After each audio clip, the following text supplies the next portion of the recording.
And now, stay tuned for the mystery program that is unique among all mystery programs. Because even when you know who's guilty, you always receive a startling surprise at the final curtain. In the Signal Oil program, The Whistler.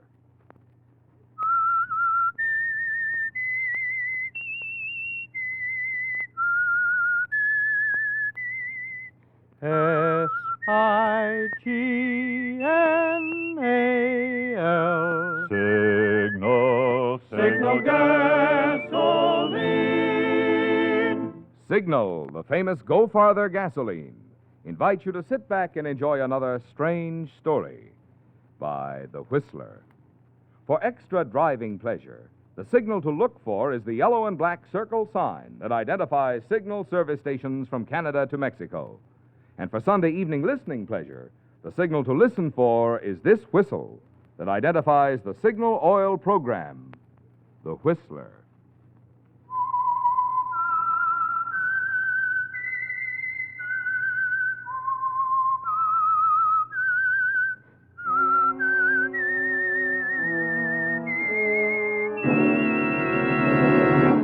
I am the Whistler, and I know many things, for I walk by night.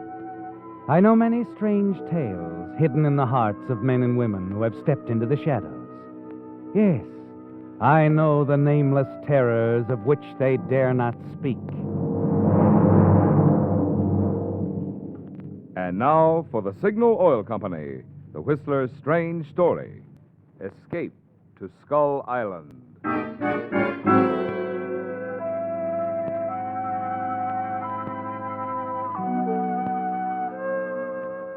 As the pistol shot shattered the stillness of the night along the waterfront, the figure of a man appeared suddenly, running swiftly across the railroad yards. Hatless, the man sprinted along the tracks, then crossed over into the deserted cobblestone street, headed for the old pier at the end of the block.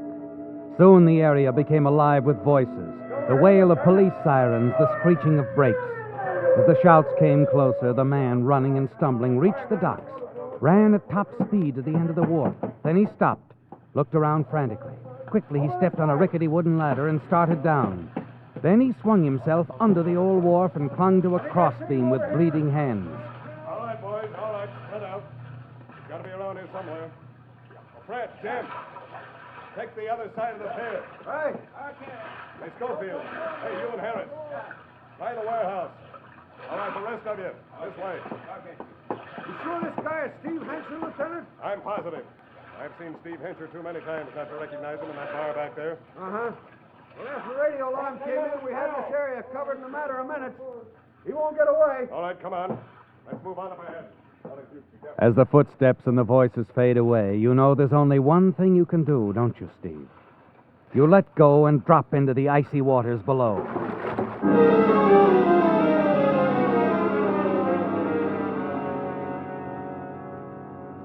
It's your only chance, isn't it? You swim to the edge of the pier, dive beneath the surface, and strike out for the other side of the channel. Swimming underwater, your heart pounds violently, but you keep going, driving yourself. Escape, the only thought in your mind. Finally, when you feel your lungs are about to burst, you come to the surface again. There are lights all around you. Hey, there he is! Over there!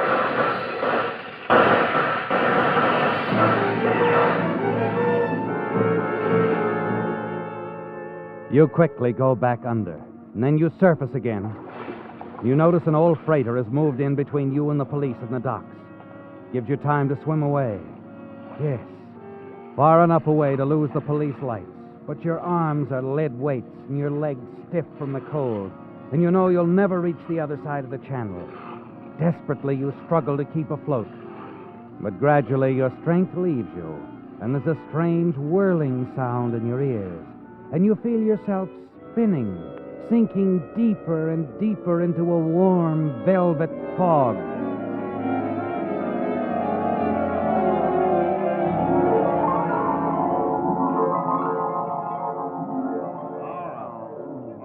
Then out of the whirlpool, voices, faintly at first, but voices growing and coming closer. Sure. You'll be all right. Easy, my boy. Easy. No, I don't. Here, now, take a drink of this. It'll do you good. That's it, a good long drink. Yeah, we better get him below now. I'll get him into some dry clothes.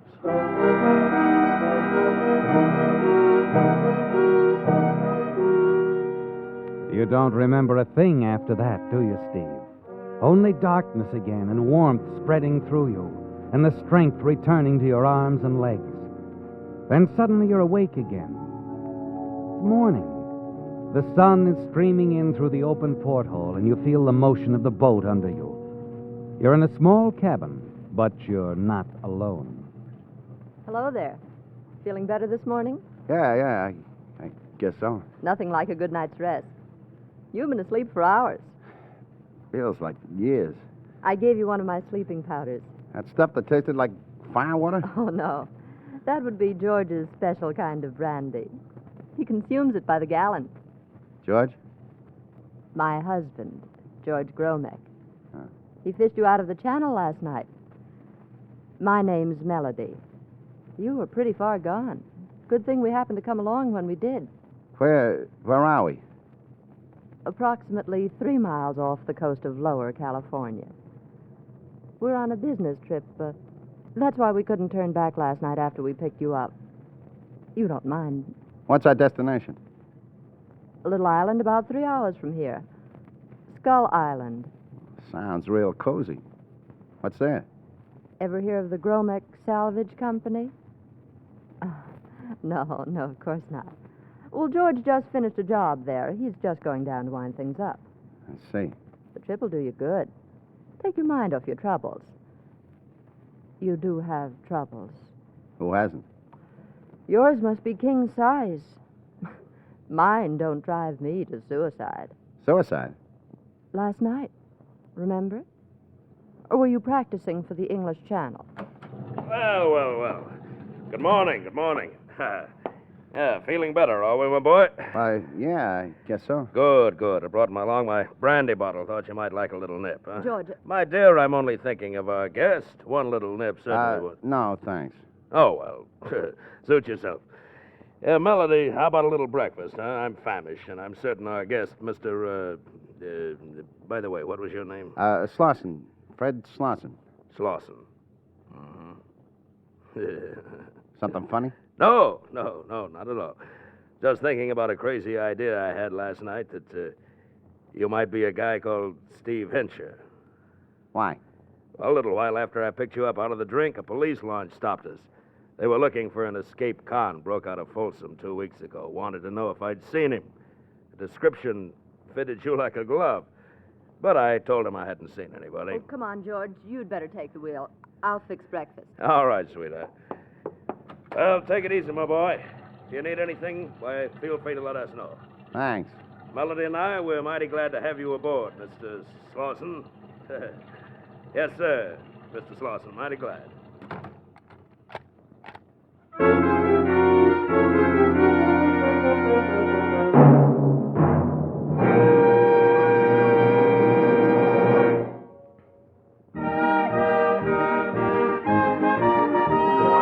Tonight's $20 Signal gasoline book goes to Edward Tomazian of Ontario, California, for this limerick.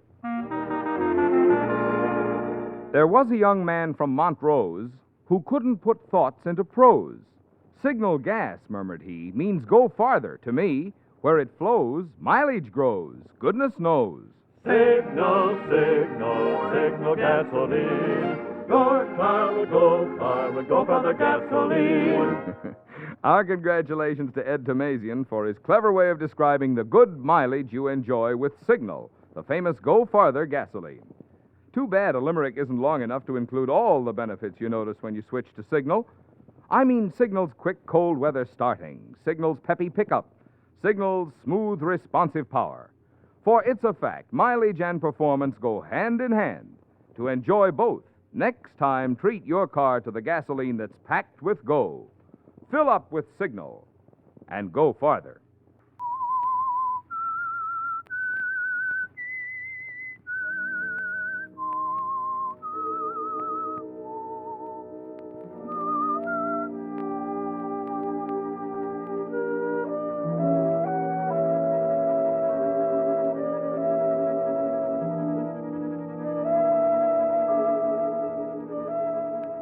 You're puzzled by the curious turn of events, aren't you, Steve? Thankful for your miraculous escape from the police, you found a strange refuge aboard a trim cabin cruiser, now skimming along the waters off the coast of Lower California. You wonder about the man who pulled you up out of the icy waters of the Channel last night, George Gromek. You wonder, too, about his attractive wife, Melody. You're almost certain they know you're the escaped convict, Steve Hensher. Yet when they had the opportunity to turn you over to the police, they didn't. Now you lie in your bunk thinking about it and wondering what lies ahead for you at Skull Island. Presently, George called you to breakfast in the galley, and then in the early afternoon... Well, there she is, Fred. Skull Island. Journey's end. Nice place to hold an embalmers convention. Oh, look over there. See, in the cove there? That's one of my barges. Melody tell you about our operations? Not much. Yeah, we just finished here. Tug will be here in a few days to haul the barge back to port. Start another project in a couple of weeks. You keep pretty busy. Yeah, I like to keep busy. As long as it pays off. This job didn't. Oh? Fred, I've got a little something for you to do. I figured you would have. Sort of pay your way, you know. Nothing very difficult, understand. Sort of a watchman. Give me a hand around the barge when I need it, you know? Sure. You'll find it very comfortable aboard the barge. Got regular sleeping quarters for all of us. It's a nice galley, plenty of food. Does it sound good to you? I've heard worse. Yeah, it'll be nice and quiet out there. No one to bother you. I figured you'd like that. I do. What's that over there on the mainland? Small village. You wouldn't be interested. I just asked. Last night watchman I had got lonely. Pop Wilson. Decided to go into the village night before last. Got involved in a barroom brawl. Yeah, I'll have to go and bail him out. Then I'm going to can him. You don't have to worry about me. Yeah. I'm not worried about leaving you on the barge. Not worried at all. I think you know a good thing when you see it. Huh, Fred?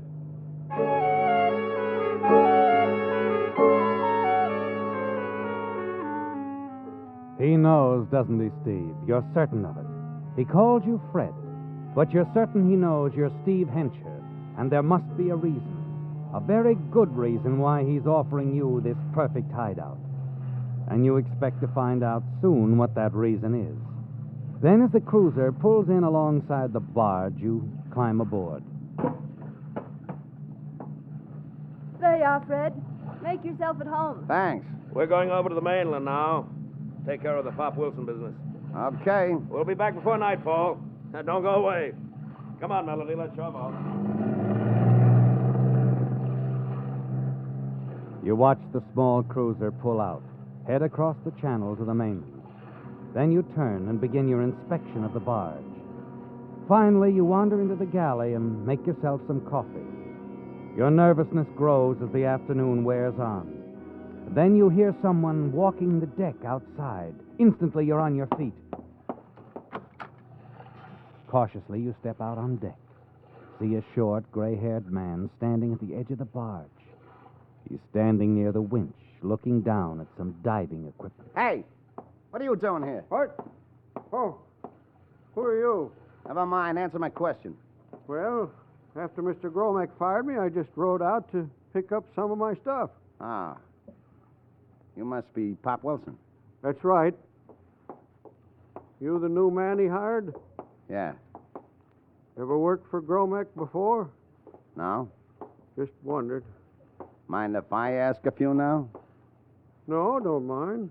What kind of a salvage job was this? You don't know? Would I be asking if I did?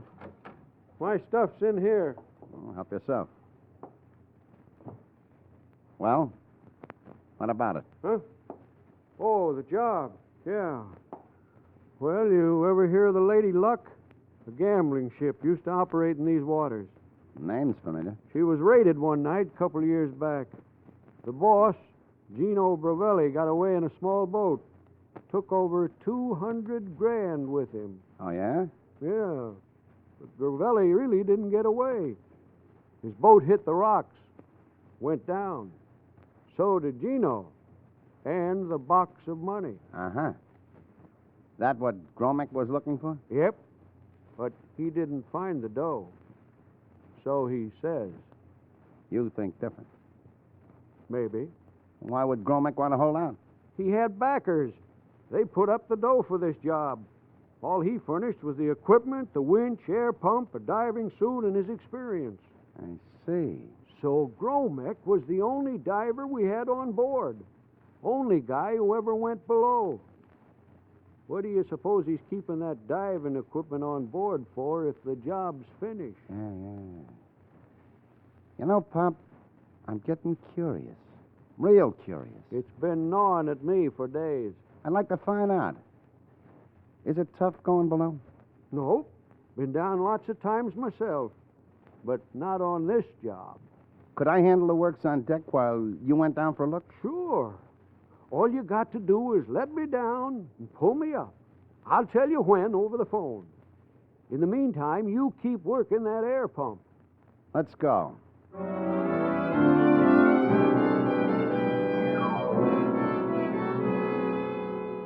It doesn't take long, does it, Steve?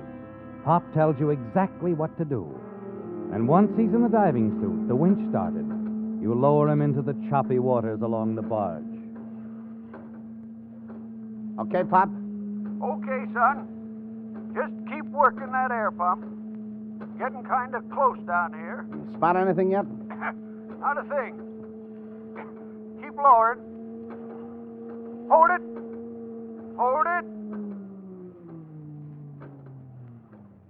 The boat's here, all right. Well, what do you know? Yeah. Looks like she's wedged in between the rocks. I can reach her. Right from where I'm standing. Just a sec. What are you doing, Pop? Pop! I'm trying to get aboard. Kind of slippery. Ooh. Hey, what's the matter? I hurt my ankle. You better haul me up, son.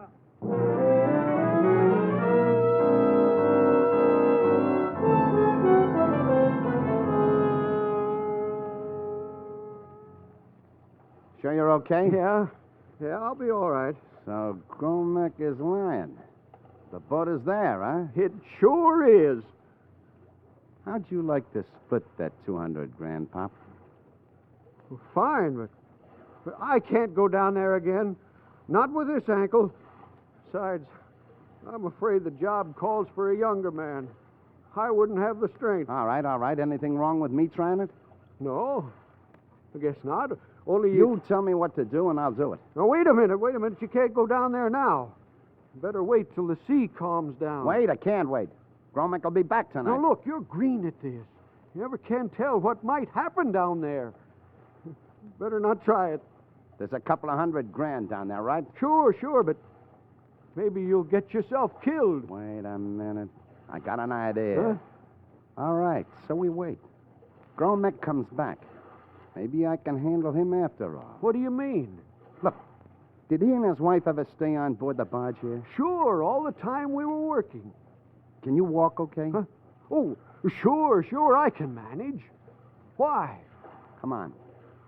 I want to see their cabin.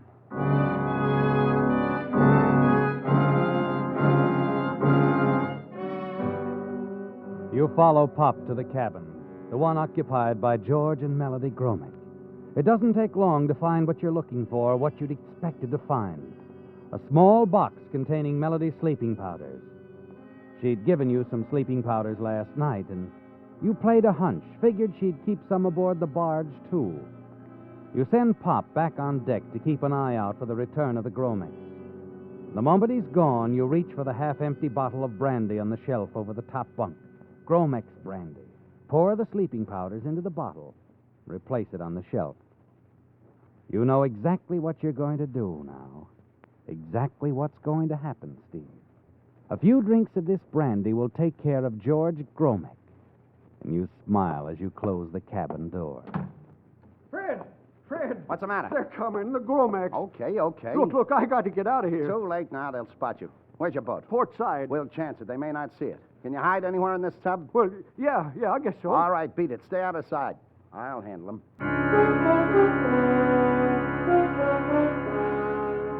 You hurry out onto the deck, peer through the half-darkness, watch Gromek's cruiser approach. You're a little surprised, aren't you, Steve, when it pulls up alongside the barge to find that Melody is alone. Hello there. Hi. Give me a hand, will you? Sure, okay. Got it? Sea's sort of rough. Yeah. Might be in for a storm. Oh. Where's Mr. Gromek? Had to go back to San Diego. Business. It was sudden. Oh, I see. Oh, it's getting chilly. You got any coffee on? Sure. Come on. You've had rather a busy afternoon, haven't you, Fred? Busy? Oh. Things have been kind of quiet. Where's Pop? What? Pop Wilson. He's on board, I know. I saw him row out this afternoon. I've been watching your activities through my glasses. Oh. You might as well call him. We have work to do. Look, what's on your mind, Melody? I want that money. You and Pop are going to help me get it. It's a two-man job, and I'm not very good at the hand pump. Where does George figure in on this? He doesn't. At this moment, there's a welcoming committee waiting for dear George in San Diego. Of course, he doesn't know it. You see, there was an anonymous phone call. Uh-huh. I'm afraid George is going to have a lot of explaining to do about several of his operations. Coffee? Steve? Steve, huh? You know who I am? We've known all along. Steve Hensher, escaped convict. Now, why don't you get Pop? We've got to work fast. What's in it for us? A share. 50,000. Don't complain. That's more than George was going to give you. He was going to make it a bullet in the head. Now run along, Stevie. For a moment, you stand there, staring at Melody. Then she turns her back to you and pours her coffee. Your plans have changed, haven't they, Steve? It isn't George you have to take care of now, it's Melody.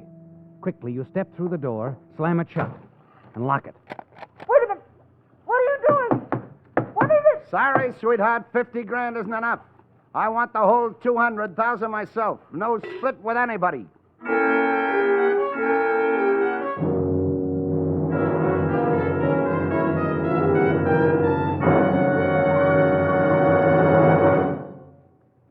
Right now, during the rainy season, scientific lubrication is even more important to your car to keep moisture from working into vital moving parts and causing damage.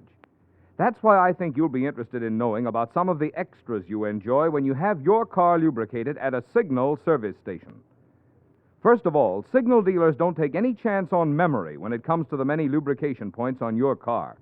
Instead, they check against Signal's factory-recommended lubrication chart, which clearly shows every part. Then they use 9 specialized Signal oils and greases, so each part will get the exact type of protection it needs. And finally, just to make doubly sure not a single part has been overlooked, they check each part again, which is why it's called Signal Double Check Lubrication. Now, that's the kind of lube job you want if your car is to give you the long, trouble-free service that was built into it.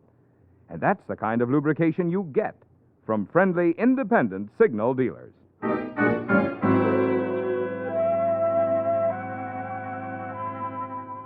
Yes, Steve, you've made up your mind, haven't you? You don't intend to share any of the $200,000 with Melody Gromek. And so you've put her out of the way temporarily, locked her in the galley until you can dispose of her for good. The weather has calmed down now, and you're on deck with Pop Wilson. He's helping you into the diving suit, briefing you and cautioning you, and you listen to him carefully. You're anxious to get it over with, aren't you? and just a little nervous about your trip below the surface of the water. Finally, you're ready. The winch lifts you off the barge, swings you out over the sea, and then lowers you slowly into the depths.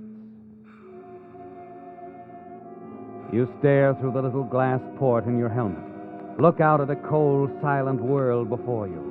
A strange, fascinating world of weird shadows accented by your torchlight, elusive shapes that move stealthily around you in the water. Finally, your feet touch bottom. Hold it, Pop, hold it. You okay? Yeah, fine. The ship's toward shore.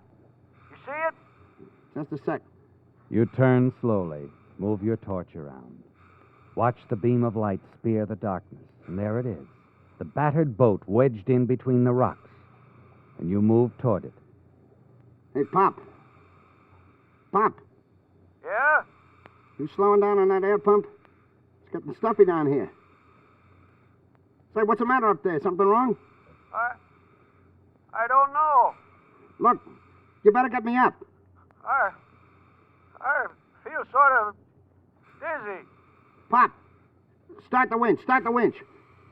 Keep that pump going. I can't. Funny. Never had a slug of brandy hit me Brandy? like this. What before. brandy? In Gromek's cabin.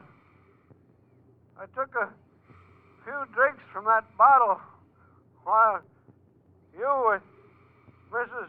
Gromek. I didn't think Pop! Pop!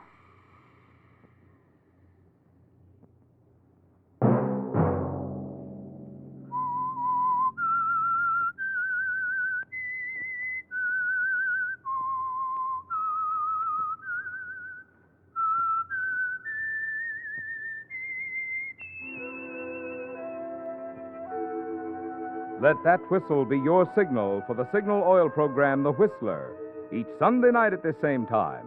Brought to you by Signal Oil Company, marketers of Signal gasoline and motor oil and fine automotive accessories.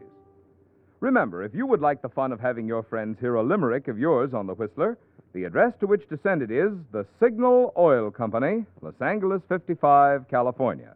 All limericks become the property of the Signal Oil Company. Those selected for use on The Whistler will be chosen by our advertising representatives on the basis of humor, suitability, and originality. So, of course, they must be your own composition.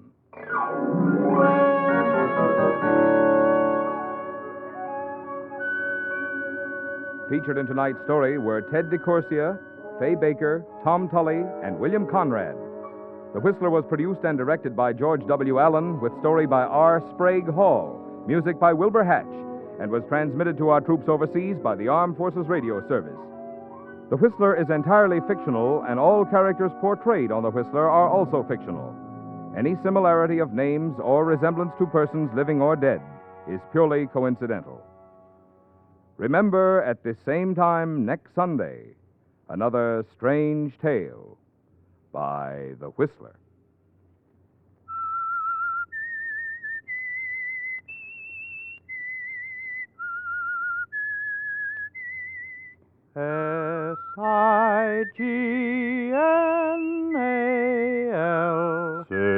Signal, signal gas.